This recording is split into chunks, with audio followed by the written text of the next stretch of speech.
Welcome to the Inside the Sales Playbook show, where on each and every episode, we dive into the sales processes, the plays and strategies working for teams and companies today.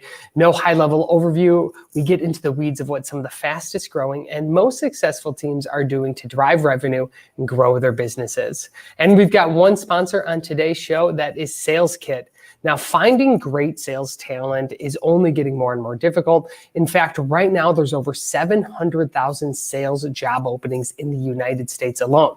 So how do you recruit, onboard, and train new reps to help grow your business in this hyper-competitive market? Well, SalesKit specializes in helping companies recruit, onboard, and ramp their sales reps so you can grow the value of your business. Don't overlook your sales systems when it comes time to buy or sell at your next company. You can learn more at getsaleskit.com. I'm your host, Mark Evans, and today I'm really excited for our conversation. It's with Mr. Manu Rekhi of Inventis Capital. Manu, welcome to the show. Well, Mark, thanks for having me. Our pleasure, our pleasure. Well, how about you give the listeners and viewers a little bit of context? What is Inventis Capital, and how do you help your clients or portfolio companies achieve their mission? Well, yeah, so we're an early stage venture firm. We've been around for roughly 13 years. And we find promising young technology startups and give the founders both capital to get started, but also mentor and advice and our sort of cumulative experience to help them sort of build and scale companies. So it's the initial phases of sort of getting to product market fit, getting your first customers, and getting the customer development, and then start helping them get the business model and scale ready. Pricing, all these things are helpful to sort of often the businesses, the technology might be different, but the business aspects of how to build hasn't changed much, right? I mean, you need those pieces, and so getting the right pricing, making sure you have the right messaging, the positioning, and then you sort of get them ready for a Series A, Series B investments, and so we stay on the boards long enough to actually get them to the scale. Yeah. I really like that. That makes a lot of sense. What about early stage venture fund or early stage venture companies really got you interested? Because there's a variety of companies you could have worked with on the private equity and venture spectrum. So why focus with early stage companies? Yeah, I've been an entrepreneur myself, and so having built companies, and I think there's different personality types that do well in different stages of a company, right? And I've always enjoyed building stuff, right? And so when I was at Google, I built, I was working on Gmail and Google Calendar and a bunch of other stuff. And even before, as an entrepreneur, I think I found the biggest juices to build stuff when it was early and there was unknowns, and trying to solve problems, trying to get them to a place where they can scale. And so I think that experience and what you like doing, you want to sort of stick to your knitting and do more of the same things, right? And so the way I sort of think about going from being a player to being a coach in some level, and being a coach and giving some money and advice, is that you want to sort of play the game you're used to, right? Just because I played basketball, I don't want to start coaching football, because that would be different league, and I'm going to be out of my element to be able to add value, right? So it's not just money, it's the value you bring in. Money is money, so you get money from a bank, but you don't get any advice, and so that's just money with an interest rate. Money from a venture, from somebody like me is actually, has leverage on it, right? And so that's why you choose the person that comes with the money as well. If I was a founder, I would actually do the investigation to sort of see who am I getting along with the money, right? Yeah, right. Because money's so cheap these days. Money is one thing, but I really like the idea of, all right, what else can you provide the entrepreneur? Because let's face it, right? Being an entrepreneur can be a very lonely, can be a very frustrating role if not surrounded by the right people, the right mentors, and the right guidance. That is absolutely correct. Manu, take us through your kind of history. How did you get to where you are today? I know you founded a company that was very successful from wineglobe.com. You were at Google for several years. Walk us through how you got to where you are today.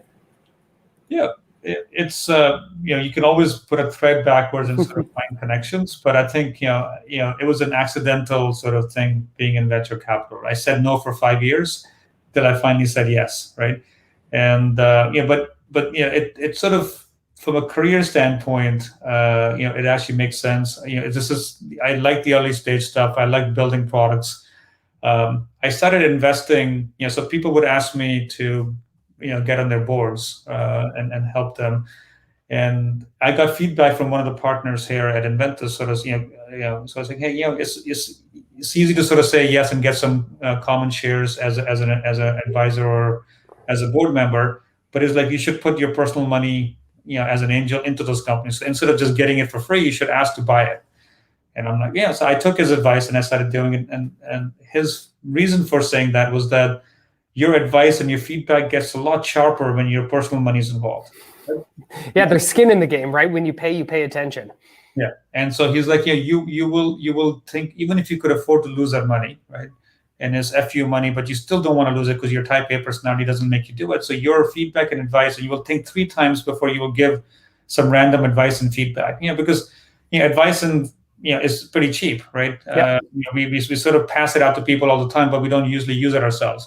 But if you have money and skin in the game, you actually put it the same scrutiny you would do for yourself. So that was sort of my sort of foray into investing, as well as sort of sharpening my knife in terms of being an investor. And that happened for 5 years. I started co-investing with the venture firm because I liked the style they were doing, and then eventually, I ended up joining them full time as a partner. Excellent. So that's where you've been for the past several years, correct? Yes, that's correct. Awesome. Oh, that's great to hear. Well, like I said, since you have seen so many startup companies and you're an advisor to, I stopped counting, I think after like 10 or so on your LinkedIn profile. What do you think makes a really good leader at a startup company? And how is that different from a more mature company that, let's say, has been in business for 5+ years and is, doing north of 100 million in revenue? Yeah, that's a very good question. So there's personality traits. So you look at an entrepreneur versus a manager, right? A manager's job at a company, at a large company, is to protect wealth, right? Is to grow it slowly, but grow it with care, and you have an asset that you're leveraging and monetizing, right? So the way you sort of think and how you organize your teams and how you build is very different, right? And entrepreneurs looking to disrupt. They're looking to question the status quo, find a new way to solve the same problem, right? Maybe 10x better, 5x better, either through technology or through a better process or a combination, right? And so the personality that makes you an entrepreneur to sort of, you're not happy with status quo, you're questioning, so typically an entrepreneur and a manager usually will butt heads, right?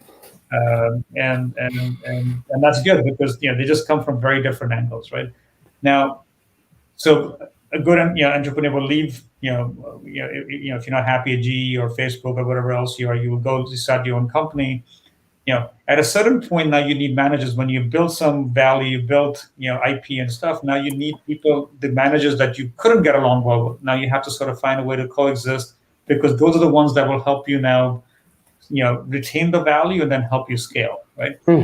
So think of as an entrepreneur as the engine on a train, right? They're the pulling, they're the ones figuring out the direction, and then, but you need the conductors and people in the back, everybody else, to make sure that the train, the bogies on the train are not sort of getting separated apart, right? And so, so that's how I look at, and so you look for personality traits. So when I look at, people who are coming to raise money, is do they have those entrepreneurial traits, right? Actually, we list all 10 of the things we look at on our website. We're happy to share things that matter and things that are a good indication whether somebody has what it takes to be an entrepreneur, right? It's not easy. You have chaos, you have uncertainty, you don't know where your next paycheck's going to come from. The chances of failure are high, but the chances of reward are high. So it takes a little bit of insanity to actually be an entrepreneur. So you're rebellious, but not rebellious to a point of being self-destructive, right? And so there's a fine line between being rebellious, my job is to sort of help find people like that, and then help mentor them, sort of making the dreams come true. Yeah. So you mentioned that there's 10 character traits that you look for in an entrepreneur. What's 1 or 2 that really stand out to you that as you're interviewing entrepreneurs or meeting with entrepreneurs that you tend to really take a heightened look at? Yeah. So one I just mentioned, being rebellious, right, is important. They question the status quo. They're also questioning me, right? They push back. they're not just taking advice just because it's coming from me. It's like you want that pushback. You want them to sort of, they're making me think hard enough whether what I'm telling them is appropriate or right. And so you want that tension, and I like that because it makes me think harder as well. But you're not to the point of insanity where they just don't listen to reason, right? So there's a fine line where you have to draw that piece. Some of the other ones that are my favorite is intellectual honesty, right? You can fall in love with something, but you also have to figure out what the market's telling you, what's feedback you're getting, and can you actually pivot and find the right sort of fixes to be able to optimize what you're building, right? And so if you fall in love too much with your idea and if you're narcissistic, you actually end up ignoring the intellectual feedback you're getting. And so I think, you can fool yourself, you can fool a lot of people, but at some point you're going to fool yourself, right? And so I think that intellectual honesty is important. So a combination of rebelliousness, still having the intellectual honesty to know what feedback to let through and which one to ignore. And then a sense of economics and fairness, right? Fairness doesn't mean you're equal to everyone. Fairness means you're able to figure out the right value for the right people, the right vendors, the right pieces. And so so you have some traits can be honesty. Is also an important one, right? People. If you're building a company, you're adding people. People don't follow assholes for too long, right? No. So you have to build. It doesn't mean you're not tough. You're not fair, but there's a difference between that and being honest. And some things you can help train. There's some things your mom should have taught you a long time ago. And if you don't have that, there's nothing we can do about it. There are innate pieces to it, and then there's things you can actually improve and hone on, right? Yeah, I really like that. That's good. Those are some great traits, and we'll make sure we link in the show notes to all 10 of them that can be found on your website as well. But I really like those. What, as far as sales is concerned, and let's talk about startup companies, a lot of focus can be spent on product and can be spent on marketing and can be spent on the tech stack and everything else with it. But what do you think are some of the common mistakes most founders make in regards to specifically startup sales? Yeah. To me, sales is the most important part of a startup. And when entrepreneurs with these very strong technical founders sort of say, well, I'm a technical founder, I had the idea, I'm good at this, but I don't really care about sales, I don't understand sales, I just want to hire somebody to do it. Those are usually bad bets. Right? So why is that? What's your thesis on why those would be bad bets? So selling is the oldest profession, and it's the most important one to actually build value in a company or any organization. And I'll walk you through some of the pieces there, right? Now, when I ask the entrepreneur, I'm like, okay, well, you think you're a bad salesperson, but you're here sitting in front of me trying to sell me to buy shares, which have zero value because it's just a PowerPoint slide. It's just you and your PowerPoint slide, and you're asking me to give my money away to buy this thing that might be worth not even toilet paper 2 years from now, right? So, and there's no interest, there's no other bet. I'm taking a full 100% risk, right? If the upside is fine, we both succeed. But you're selling me a piece of good that has no intrinsic value at this point. It's just a made-up value. Nothing, zero value. Yeah. But we both decide, oh, this is worth $10 million, and I'm going to give you $2 million for 20% of your company. Let's make a deal happen. But I'm like, why is it $10 million? Why is it not $1 million? But you haven't built anything. You're just a PowerPoint slide and you haven't even left your company yet, right? Mm-hmm. So I'm like, but what you're doing is selling, and you're selling that your brain, your ideas, and your ability to sort of put things together is going to create a value worth, $500 million, $1 billion, whatever it is, and we will both benefit in the long run, right? So I'm like, if that's not sales, and that's the hardest sales to do, like what is, right? And so I'm like, you're selling, and so don't tell me, you can't sell. So when people I'm like, the other thing is like, selling to me is still easier per se than selling your wife or your spouse or your mom. Yeah. You're taking 100% risk by being in this company, right? You're giving up opportunity for doing something else. You may have had a very good salary and stock options at your current company, and you're giving that up to do this. Right, and you've convinced yourself that you rather do this than take the safe bet and stay at the company.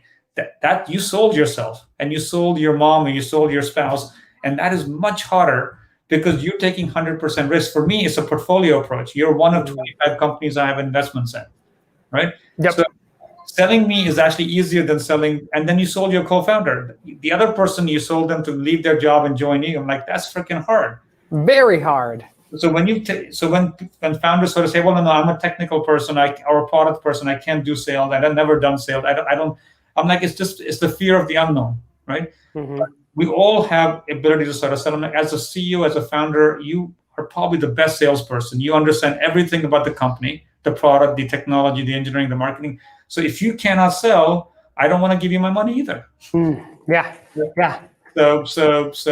We look, and then so our part of my job is to take really good technical founders that are still open to learning and expanding their horizon and their mind, because you have to learn, even though you think you know the stuff. If you're building a company, you're learning a lot of things very fast, and you have to be good at picking those things up. Mm-hmm. So part of our thing, I think, is to actually help them become a better salesperson.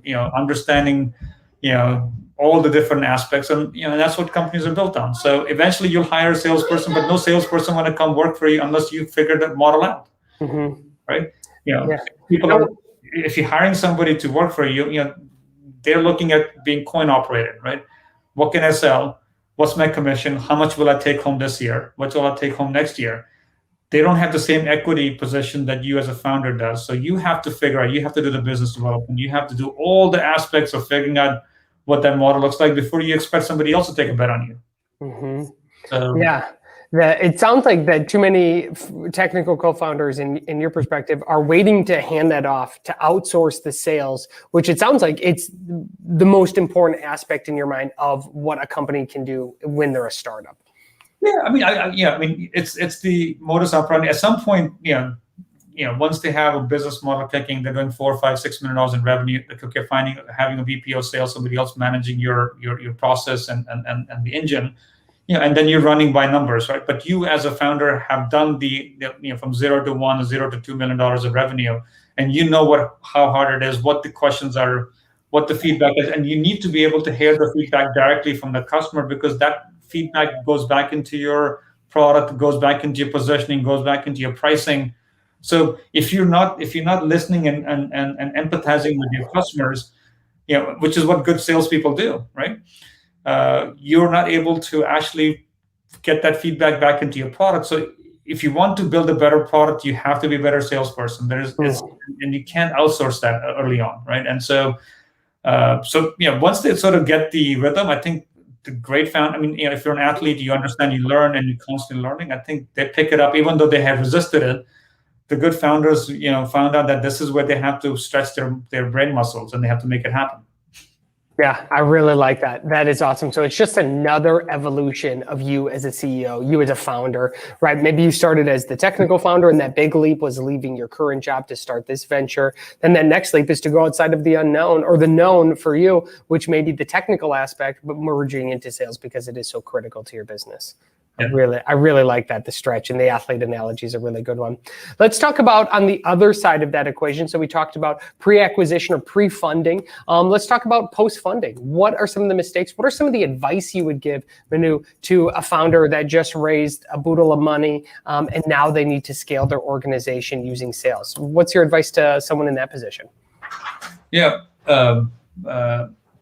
So funding is just sort of a transition. It's another milestones, in your overall sort of goal to sort of hit certain things, right? So, when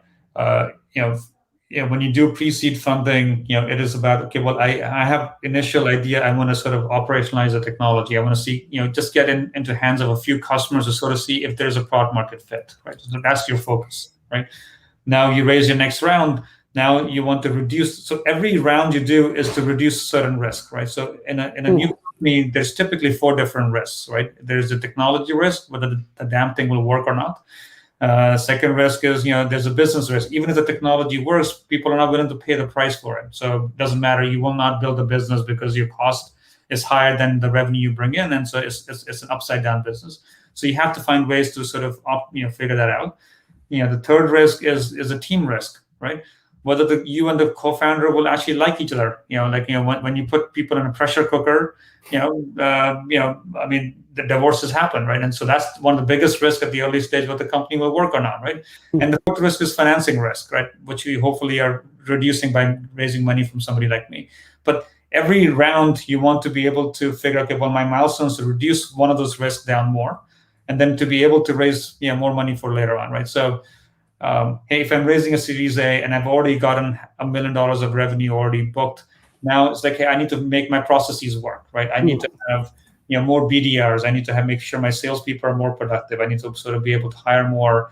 So then it's mathematically figuring out, okay, well, how do I add more capacity on my team while maintaining the revenue per employee or revenue per salesperson, and to be able to build the process. And in that case, trying to then bring on a director of sales or somebody else who has done this before, has figured out best practices, can now run the culture of the sales team. I think those are very important pieces, because just because you figured out how to get from 0 to 1 doesn't mean you know how to do from 1 to 10, right? So you have to keep learning, unlearning, and that's typically, if your company is growing 2x year over year, as a founder, you have to grow 3x, because you have to be faster than your company to be able to understand all the complexity and things, so you can actually solve problems to take out the bottlenecks, right? Yeah, I like that. So you have to be even faster. If your company's growing at a 2 times rate, you got to be as a founder growing at a 3 times rate, so you can see the future, see the bends in the road up ahead, and know where you're going. I really, really like that. Let's talk a little bit about sales structure. I get this question commonly, maybe you do as well, when a company wants to shift towards a more dedicated sales team approach. What's a sales structure that you traditionally like to recommend, or that you see working really well with the companies that you've invested in?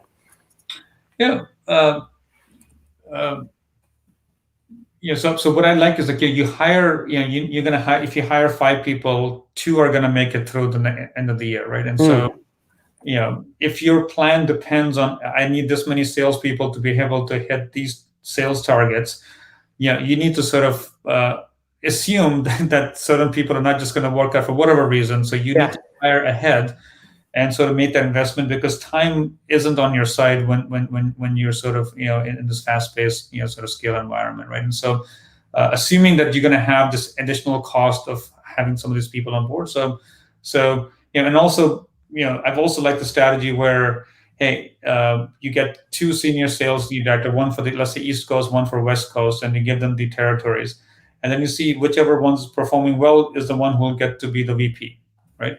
So healthy competition between salespeople and things actually is good, because even if you don't win, you actually would have done better than if you were on your own, right? So it means there's an additional cost that you're putting in to have more redundancy on your team early on, but it actually has a better function in terms of longer term success, right? You're reducing, and what if for whatever reason one person's no longer there 10 months later, 8 months later, then you have to start, because you're doing a linear approach is very expensive. Yeah. Right?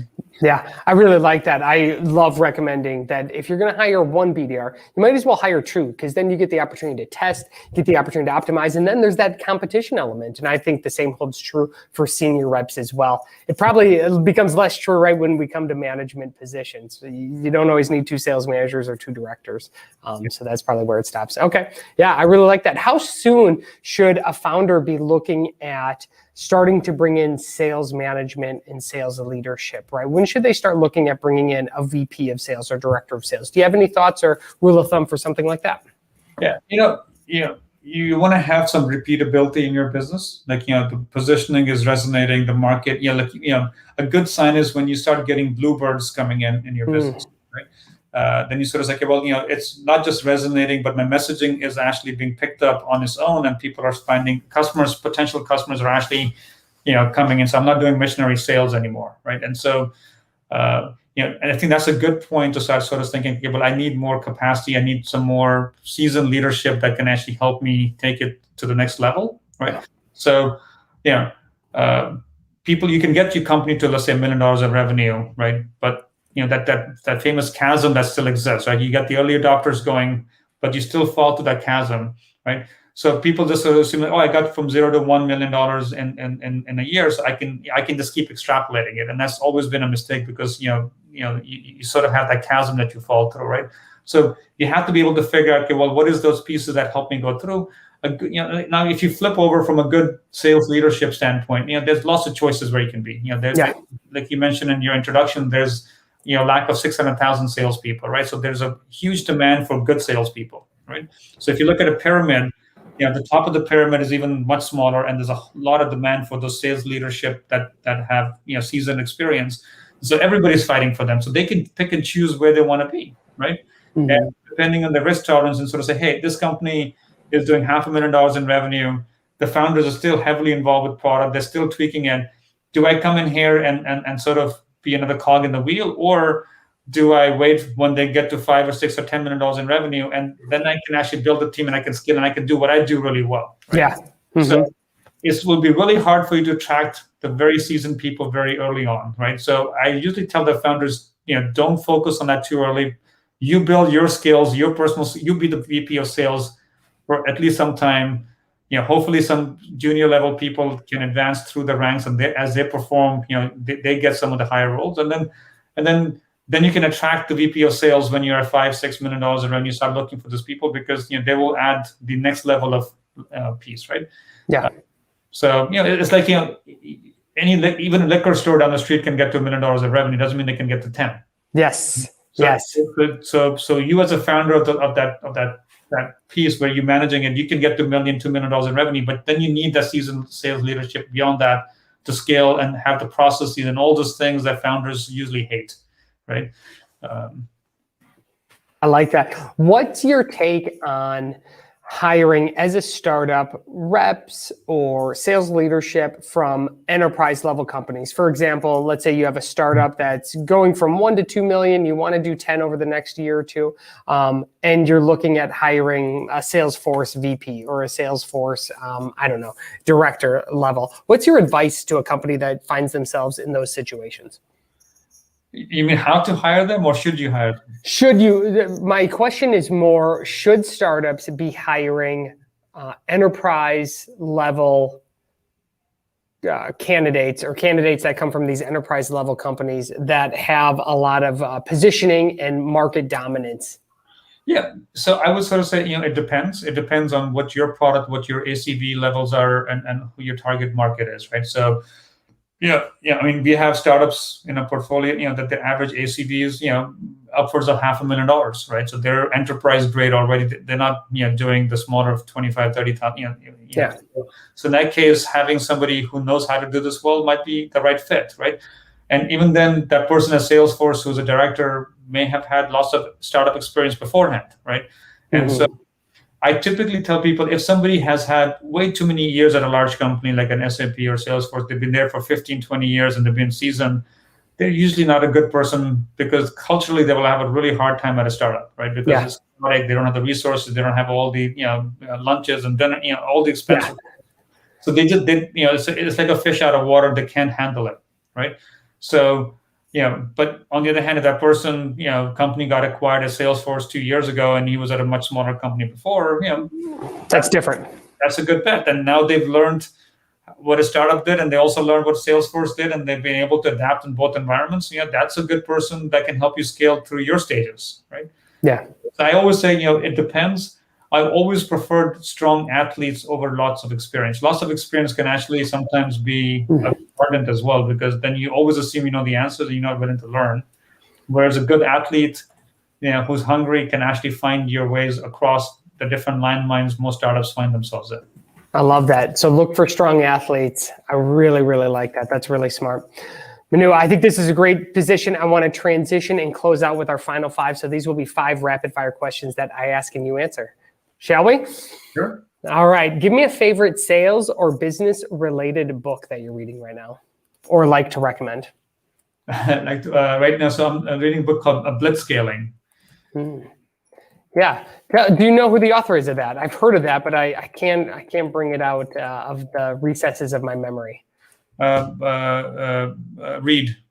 Reid Hoffman? Yeah. Okay. Yeah, by Reid Hoffman. Okay, great. We'll make sure we link it to it in the show notes. Give me a favorite sales-related movie. Sales-related movie. Sales or business-related movie. Okay. I'm going to date myself if I say this, but shoot. I know the storylines. I just forgot the name of the movie. Describe the storyline. I'll see if I can pick it up. It's the LBOs, mergers and buyouts from the 80s, late 80s. Wall Street. Yeah, that's it. All right. That's a classic one. I like that. What do you know now that you wish you would have known when you first started your first business? I actually wish I had spent more time finding the right founder or co-founder, right? I think, it's sort of like finding a spouse or something you want to date. You want to make sure it's the right piece and not just jump into something too soon, right? So I think, it's probably the most important decision in startup is to who you're going to work with, and you're going to spend more time with that person than your own spouse. Right? Yeah, very true. All right, so spending more time finding the right co-founder. Give me a favorite purchase, can be business, can be personal, that you've had over the past 12 months that's been under $1,000.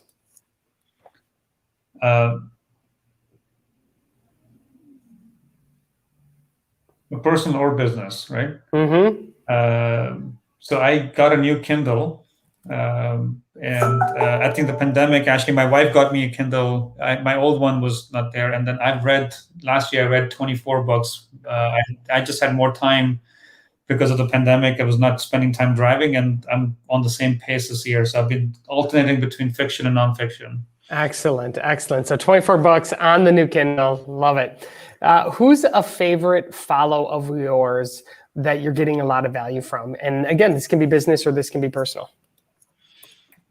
So I like Elad Gil on Twitter. Okay. He's a former colleague that I had at Google, but also he's just been very successful as an entrepreneur, as a business leader and investor. So I've always admired, and he's very down to earth. So I've always admired how he thinks and works. Okay, an author, and also the author of the High Growth Handbook? Yes. Correct? Okay, excellent. Well, we'll make sure we link to all of that in the show notes as well. Manu, this has been great. I really appreciate you coming on to the show as well. If our listeners or viewers want to connect with you, where's the best way for them to do so? Probably my email address, manu@inventiscap.com. Excellent. Well, I'll make sure we link it in the show notes. Manu, again, Twitter, might be easier. Okay. My Twitter handle is just at Manu, my first name. Oh, excellent. You got that first. Yeah. Awesome. Well, Manu, thank you so much for coming in and taking us inside the Sales Playbook show. This has been a great conversation. You too. Thank you, Mark. Thank you.